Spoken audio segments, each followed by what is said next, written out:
Welcome back, boys. Is it possible to have a family fun boat for under $1,000? I'd say that's entirely possible, Elderberry.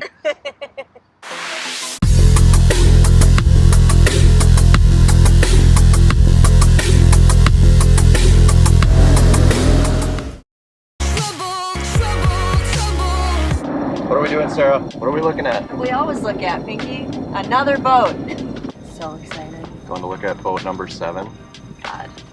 Ah, we're buying it. We're buying it. Didn't even look at it too closely, but it looks solid. Here we go again. All right, we made it home. Let's check this thing out, I guess, in more detail, because we really did not look at it. Did we even check the transom, Sarah? Oh, we didn't, did we? Hope it's good. All right, cheers. Cheers. You just jinxed us. What do we got? It is a 1989, not a Glasstron, a Glasstream. It's a 182 Caravelle GXL. Ooh, it's a GXL? Had to do some It's a Google GXL. sleuthing. Dang. We did not need another boat, but it was solid and it looks horrible, but apparently it works. So we're going Needs a to little love. we're going to polish a turd here. Let's see what's wrong with it. Let's start in the front here. Teak needs to be redone. No biggie. The gel coat is super faded. Exhaust bellows are cracked. It looks like the main bellows are okay. A couple of weird little things that clearly were upgrades that don't make a lot of sense, like the spacer here. Yeah, I don't understand what's going on with that. What do we have under here? A 3-liter with a digital distributorless ignition system. Look at that. All right, what else we got? Noticed this before we bought it, that the wood here has kind of rotted away. Who builds a boat and doesn't use stainless staples? Do not understand. That was nice of him to give us this, but you can go ahead and take that. That was weird. That was a weird thing to give us, I gotta be honest. He did say that it leaks somewhere, so that'll be interesting to see where the water's coming in. So I think we're gonna leave it on a battery tender for a minute, go prep some supplies, and then throw it in the water and see what happens. What could go wrong? Berta. I'm bleeding already. Does that count as the boat being christened? Oh my God. Yep. I mean, this is a previous wound, but it's definitely, it's better than champagne, right? Think it'll start? Yes. Going for this? We're just going for it. Going for it. All right. Okay, are you ready? We're taking on a little bit of water, but you know, we're moving. And now we're gonna see if it gets up on plane. You're gonna need to hold this guy, because there's no cup holders. That is a faux pas in boat design. All right, also need a steering cable. Oh boy, here we go. This is so hard to turn.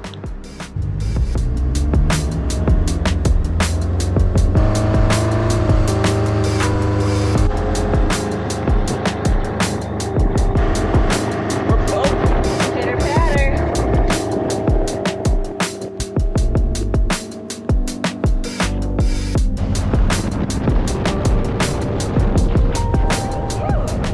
All right. Now that we're in the open, let's see actually how much water we have in this boat. Okay. The boat made it back under its own power. This is how much water we have though, which is, I can't figure out where it's coming from yet. And we definitely need a steering cable for sure. Oh my gosh. Okay, so one of the first things I want to fix on this thing is the steering. It works, but it's really, really hard to turn. It takes like 2 hands. Now you can replace the steering cable, but that's usually like 100 to 200 to 300 bucks. So we're gonna try something I've been reading about on the internet.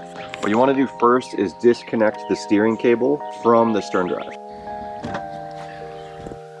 So this is the contraption I came up with. We have 2 feet of hose that's clamped on there with a hose clamp. Then we have a couple reducers and some funnels. And I'm basically gonna fill this with ATF, and then we're gonna pressurize it and slowly push that ATF through the cable.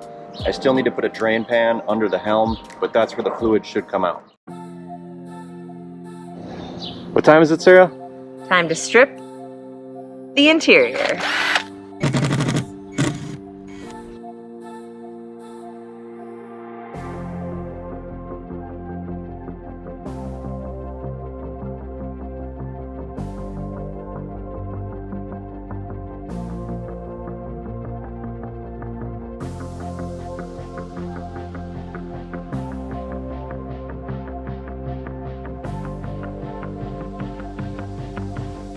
I pulled out the rotten wood from these guys. Anyway, so we're gonna use this as a template, cut out a little bit more plywood for the side panels.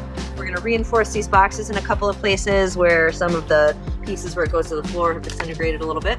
Not so But good. the boxes themselves are solid, so we're just gonna run new fasteners and remount those. The problem with this is the wood's okay, but it was stapled. Yeah. And what kind of staples? Not stainless. Sarah, show us your tikis. And also, yeah, we took off all the teak trim. Rob's gonna work his magic on restoring all of that. Some of it's not so bad, some of it's really bad. I am. I think this is Sarah work. Oh, okay. Whoever built this, built it, I'm guessing, out of 2x4s, and it is. So heavy. You need help, Sarah? I do. It was scary to use because it's like if it collapses, it could just shear off a finger. So we don't know where this thing was taking on water. So right now we're gonna run it on muffs to see if the engine is leaking water down into the bilge. And then we also put the drain plug in it because I don't know if the drain plug itself is leaking or like the fixture. So let's run it while Sergeant Staples does her work. None of them are stainless. Discover anything there, Sarah? Yeah, I discovered why I almost lost fingers. It's a 2x6 and a 2x8. What the fuck? Just solid Awesome. wood. And the plywood. Good, that's all we wanted.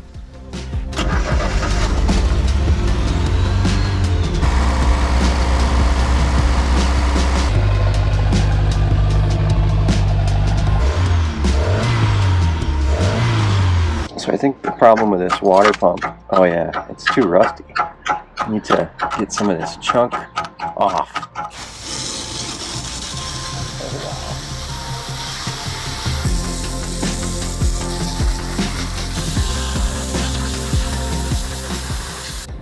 Okay, so there's the progress for the first day. Got a lot done, but quite a bit to do still.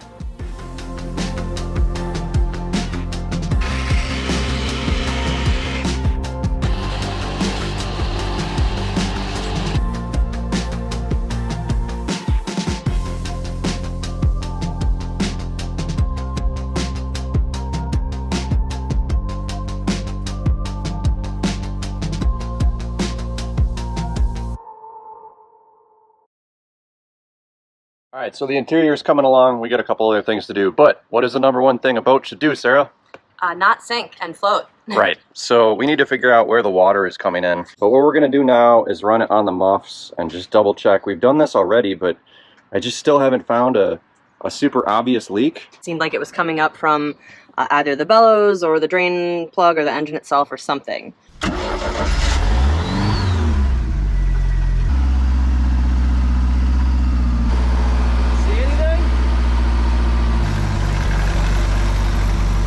I don't think it's anything to do with the cooling system of the motor. The next thing we have to do is put the spray nozzle back on that hose. And do you want to be in here and I'll blast you from the backside? I feel like I should get to blast you from the backside. That sounds like more fun. Oh my God. All right, so we're basically just gonna shoot different parts of this boat and Sarah's gonna get on all fours.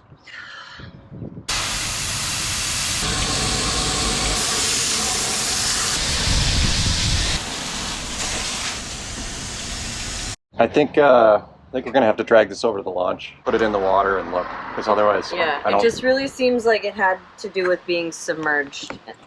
Sarah, you know what this is? What? This is race mode. Send it.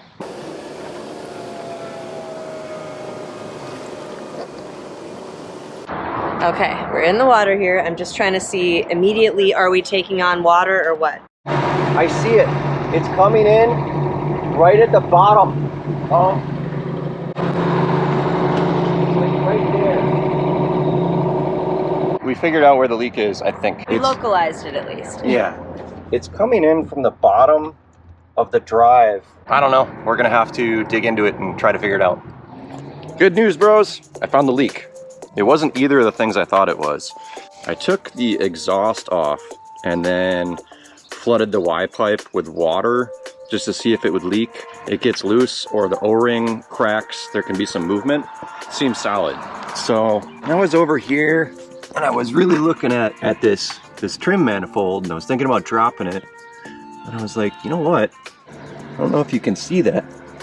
There's a bit of movement between this bolt and the gimbal. started looking more closely at this one, there is a gap right here, and that is definitely loose.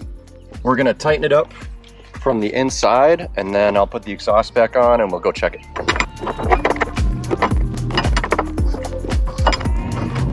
So a lot of times having a loose transom bolt like that would be an indicator that the transom has gone soft.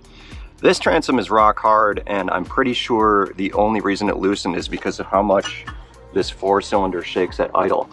All right, so I went ahead and tightened the port side bolt. Oh yeah. So before I repair this, I know some of you guys are gonna be like, oh, the transom's bad, that's why the bolts are so loose. Yeah, I don't think so. And just to show you that, I'm just gonna like poke at it. It's rock hard. I'm not waiting for a Mercruiser specific bolt because apparently they corrode anyway. So I bought a stainless steel one from the hardware store, and we're just gonna throw that in there with some 5200, and that should be good enough.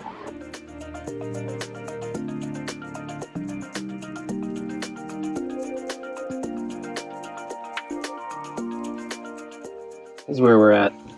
Sarah's holding it from the outside, and I'm twisting it in between the Y pipe and the transom here. So super fun. Everything's tightened down there now. Should seal. This is worse than non-stainless staples. Why is this out of a corrodable material? Why? Why? Why? We just launched the boat. I don't know if it's successful or not. No! God damn! We just tightened the hell out of all 4 mounting bolts. So, 3rd try. Really? Let's send it! No leaks? Not so far. Oh, that looks so good. So how you feeling? Pretty good. Solid little boat. Doing boat stuff. We still gotta fix the temperature gauge. Maybe put the seats back in rather than our camp chairs. Yeah, this is it, but we did it! Look at how little it looks. I know. It is pretty funny that they're both maroon. All right, now that it's floating, let's put the interior in it. We already threw the engine cover right there, and we're just gonna do the back, not what we're sitting on.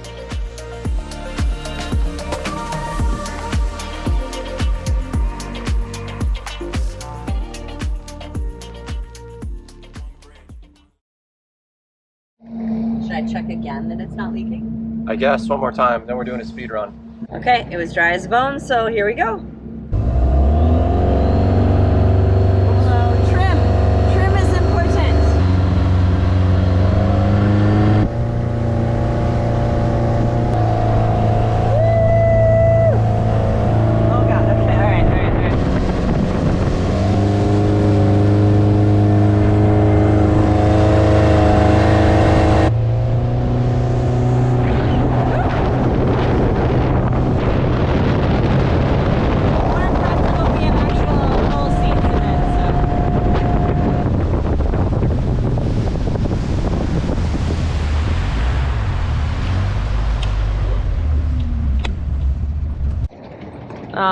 Wah, wah. If it doesn't start again, I'm gonna laugh so hard. Love that this is on camera. Maiden voyage not ending quite as well as we hoped.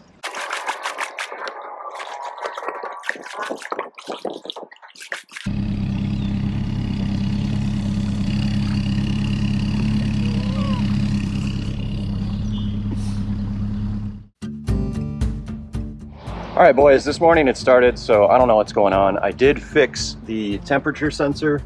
I had to run a wire from here and bypass the main harness because the pin had pulled out.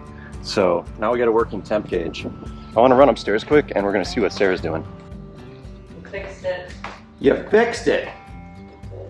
What an amazing girl. So first of all, we made an error, though. We put the reinforcements where I needed to get at. So I was like, I need the stubby one.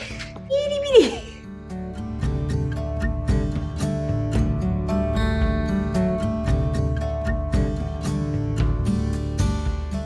So we were just looking at this hatch. It's hard to figure out what the factory did, but luckily I found another one of these for sale.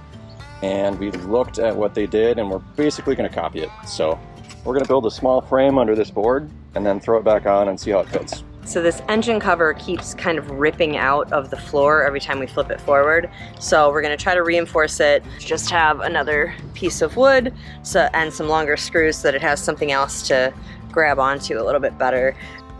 It's also hilarious how little room I have to work with in here, like trying to find a place to put my feet to even get down in here, to get up under there.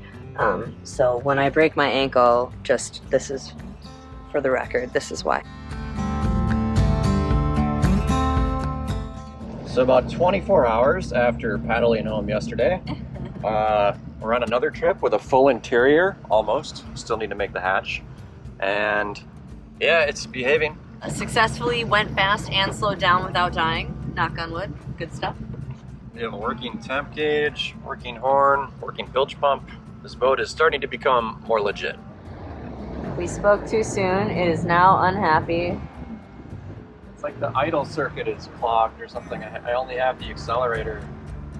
It does not want to idle. I have faith in you. You got this.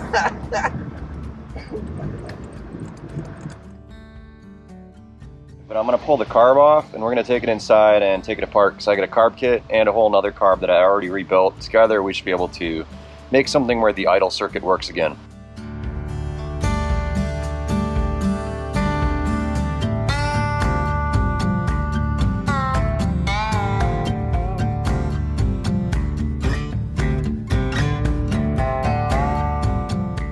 With the carb rebuild done, I want to do a water test, but before we did that, this is where I'm at with the rear hatch. It's nothing special, but it pretty much rests right on that engine cover. It was really hard to find interior pictures like this of this boat, so I found a couple for sale and pinged the owners. If you were one of the guys who sent me photos of the engine hatch cover of your Glasstream Caravelle GXL or GLX or whatever it is, thank you. You helped me out. What you doing there, Sarah? Placing the little screw caps.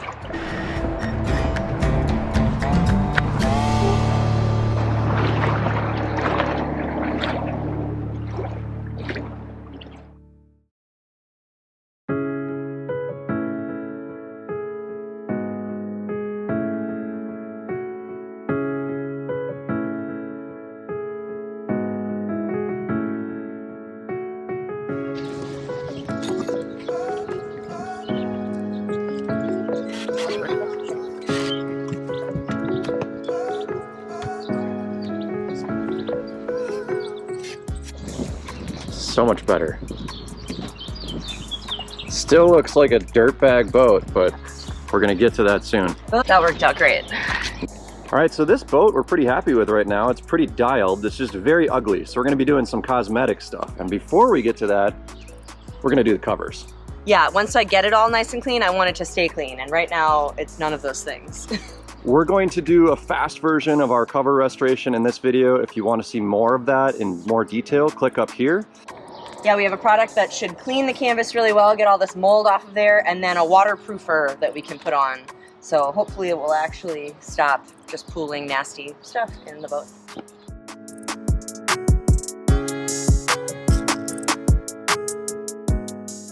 So these are the products we're going to be using. Again, Aurora Marine has sponsored us with these products. So this is Fabric Clean. We're going to wet it all down and then spray this on there and then scrub it.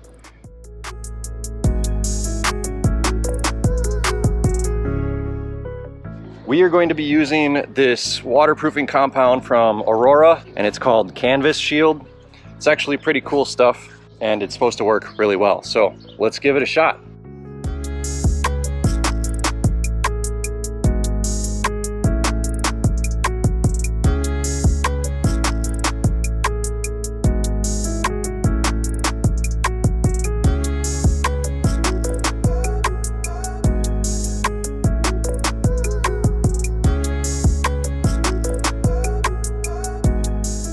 Next day, just wanted to show you guys the result of this canvas shield. Check that out. That is so awesome. The water just falls right off this. It actually rained this morning, and because the water was able to slide off, it didn't even pool in the flat spots where it usually does. Typically that gets wet and it starts to sag, and then we get a pool there and then it gets dirty, but it all just shed right off the cover. So way cool. This is working fantastic. The other thing we want to do is restore the teak from this boat. It looks really gray and crappy, and brightening this up and sealing it with spar urethane is going to make the interior look a lot better. We are going to be using the Aurora Teak Clean Kit. It's a 2-part kit with 2 chemicals and a brush. Sarah's going to show you how to use that. Okay, so we actually did remove all of the teak because we're also buffing and doing some other things on the boat, but they say you don't have to. That this is safe to leave it on the boat. You can tape around the edges if you would like, but I don't know about that. Maybe we'll try that out on the trailer later. We've got, like I said, the 2-stage chemicals, and they give you this handy brush. And what you do is you wet down the pieces of teak and then apply stage 1 and then kind of gently rub with the brush to get it to soak in and loosen dirt and things like that, and then rinse it. Then rinse your brush and then do the same process with stage 2 and then let the whole thing dry. So I'm gonna do all of stage 1 here with these pieces, and then we'll move on to stage 2.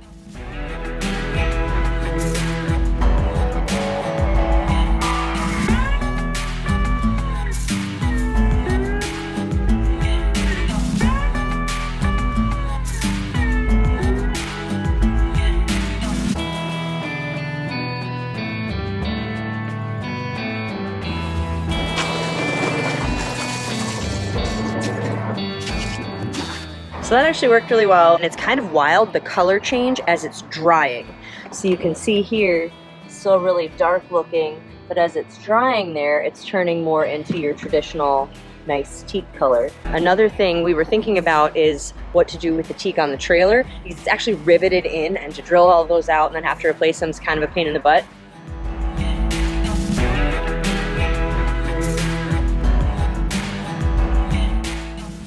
Okay, well, I don't know about Rob, but I'm pretty happy with how it turned out, so let's get reaction shots here. All right, I just got home. I was working on someone else's piece of crap boat, not mine.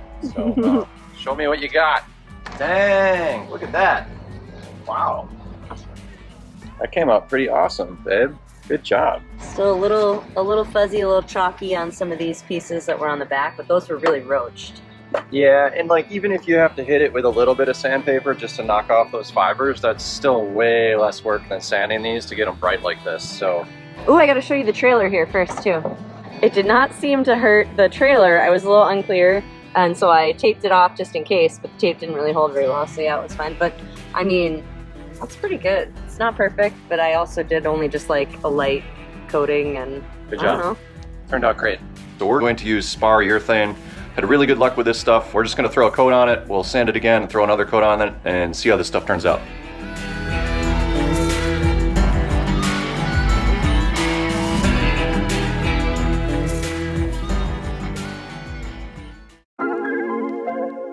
We're going to show you how to restore and revive the gel coat. As you can see, it is pretty smoked.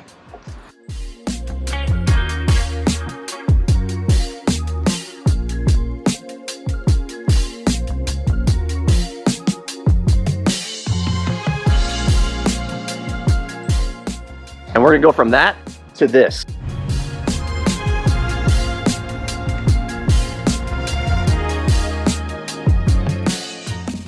Now in this video, we're gonna be using some brand new products that I've never used before from Aurora Marine.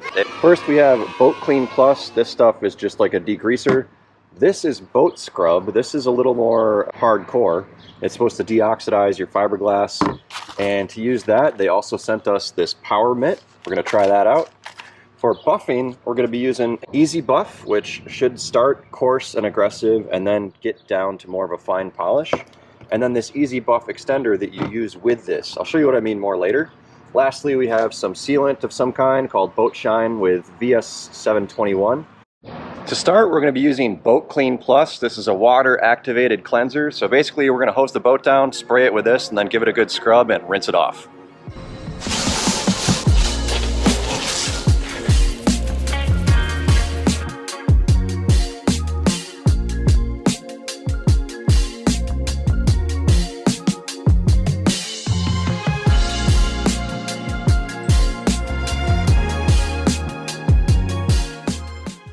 So after cleaning, a lot of this grime came out, but there are still certain stubborn spots, so we're gonna use this boat scrub.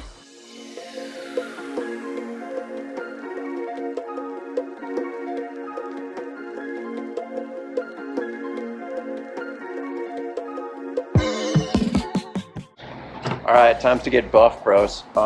We have this easy buff compound, and this again is supposed to go from coarse to fine automatically. And then there's this easy buff extender, and basically as it's drying, you spray this kind of in front of your buffer to keep it working longer.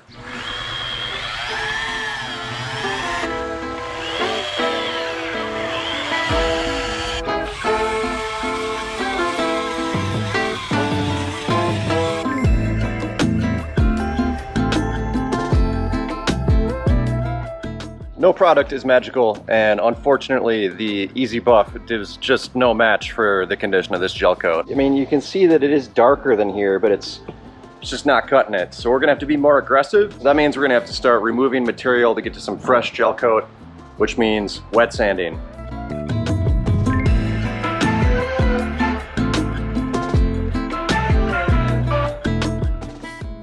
Oh my God, dude, this is with 600 grit. I don't know if you can see it, but it's still chalky. You can see it's looking better, but I'm still never going to be able to get rid of that haze unless I get fresh gel. So we are going to get mad aggressive with freaking 400 grit. It looks terrible. No wonder the easy buff couldn't cut it.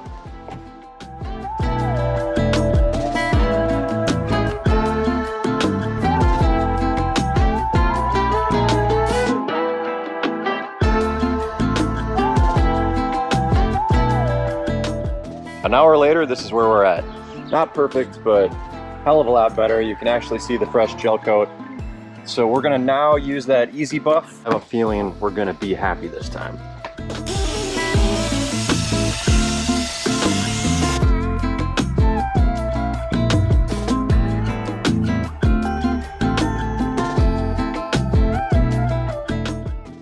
Oh man, that is so much better than it was. This, especially this upper part, that was so smoked. We're gonna try this VS21 Enhanced Boat Shine. It says once a year boat polish, no chalking or fading, with UV protection. It's basically you let it dry to a haze and then wipe it off. Let's see how it works.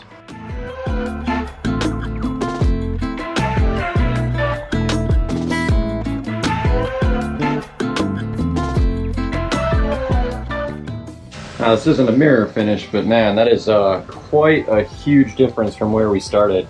And I can definitely tell that the shine went up with this boat shine, obviously, aptly named. Again, just to show you this side, which I just finished, and this side, which is just so chalky. And here goes another few hours, so it's time for a time lapse.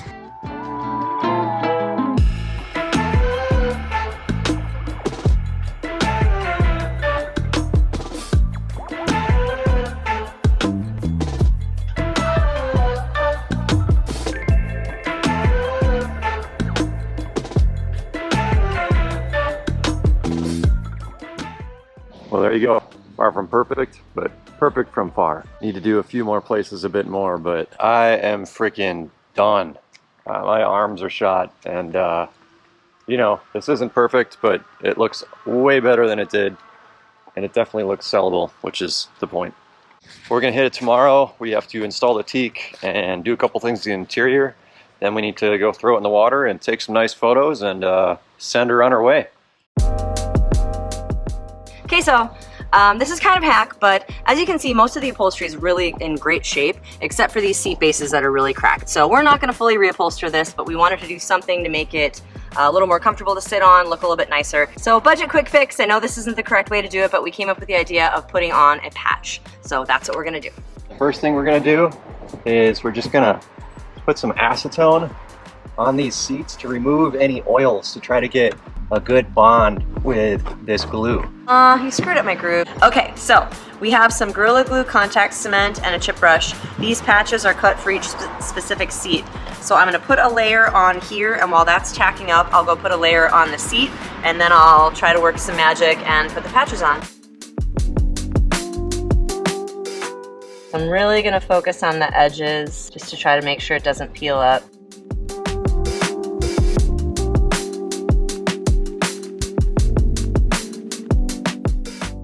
I mean, that looks a hell of a lot better, Sarah. Let's do it 2 more times.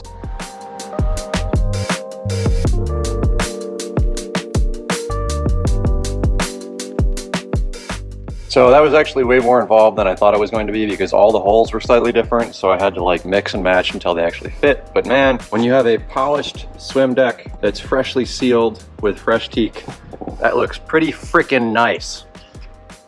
Right, Sarah? She's so excited over there. So proud of you.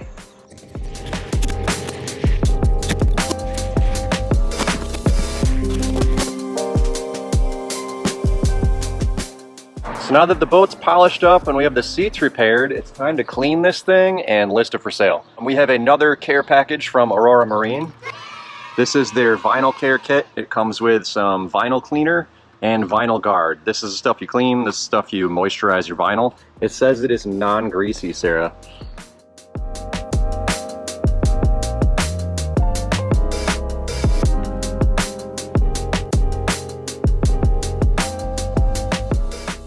Okay, well, they're definitely a lot cleaner. It definitely looks brighter. Yeah, but all in all, I'm pretty impressed with how much came out.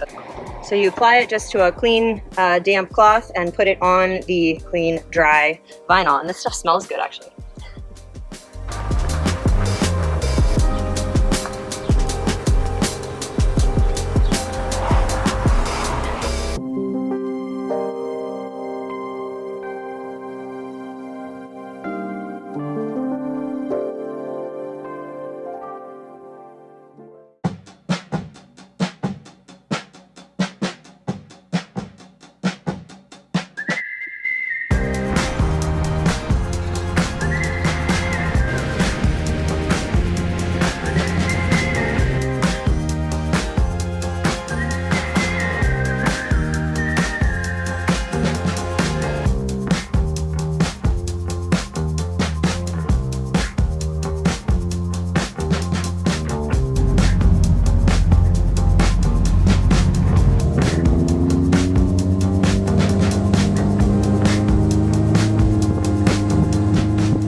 All right, Sarah, it's probably our last Glasstream ride here. Glass ride. No. You know, a few years ago, I would have just laughed and been like, these boats are stupid because there's a million of them. And that's true. There's a bunch of boats that look pretty much exactly like this, but they're pretty good boats. Never had a 4-cylinder Mercruiser before, and we have used exactly 1 tank of gas Not even, in a month of owning this thing, and that just blows my mind. And you know what else blows my mind, Sarah? Okay, one of Rob's pet peeves is the fact that the cost of new boats has gotten just out of control. And it is pretty cool that for a really affordable price tag, you can get a cute little thing like this that just needs a little bit of love and has kind of everything you could need. In terms of boats that are selling today, there's a lot of wake boats. I think that there needs to be a renaissance in water skiing because you can get away with a much smaller boat and you can go skiing with your whole family, and it uses way less gas because you're actually on plane. You're not half on plane. Better for the shoreline. And it's better for the shoreline, the fish eggs, it's better for the environment. All right, I guess we're gonna wrap it up, but I wanna leave you with this. You know who can afford this kind of boat? Everybody.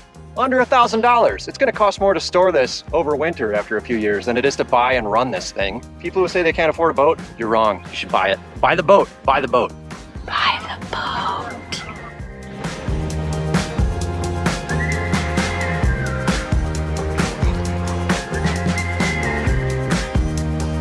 There she goes. And another boat to a happy owner. So stoked.